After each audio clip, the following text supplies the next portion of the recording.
تو یہ ساری باتیں پیچھے ہم پڑھ کے آ چکے ہیں ان کے بارے میں کہ انہوں نے اس طرح کی باتیں کر رکھی تھی. تو اب جو ہے نا اس آیت میں واضح کیا جا رہا ہے کہ اللہ نے ان جانوروں کو یا ان کے بچوں میں سے کسی کو حرام قرار نہیں دیا تھا، بلکہ انہوں نے جو ہے خود ہی ایسا کر رکھا تھا. اللہ تعالیٰ نے تو انسانوں کے کھانے، بوجھ اٹھانے، سواری، دودھ اور دیگر فائدوں کے لیے سب پیدا کیا، لیکن انسان خود ہی بھٹک گیا، خود ہی اس نے جو ہے ان کو اپنے اوپر حرام کر لیا. تو کیا فرمایا جا رہا ہے اس میں؟ ثمانیت ازواج، 8 قسمیں ہیں. ثمانیت ازواج، ازواج زوج سے ہے نا، اور زوج یعنی کہ اسپاؤس کو کہتے ہیں. عربی لینگویج میں کیا ہوتا ہے؟ عربی میں جوڑے کے ہر افراد کو زوج کہتے ہیں، اور دو مل کر زوجین ہو جاتے ہیں.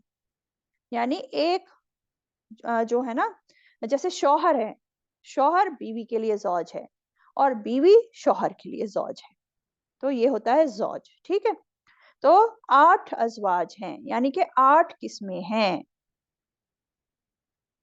اب دیکھیں عربوں میں جو جانور دودھ یا گوشت کے لیے مشہور تھے نا، وہ بیسیکلی یہ 4 معروف جوڑے ہوتے تھے: اونٹ، گائے، بکری، بھیڑ وغیرہ، ہے نا.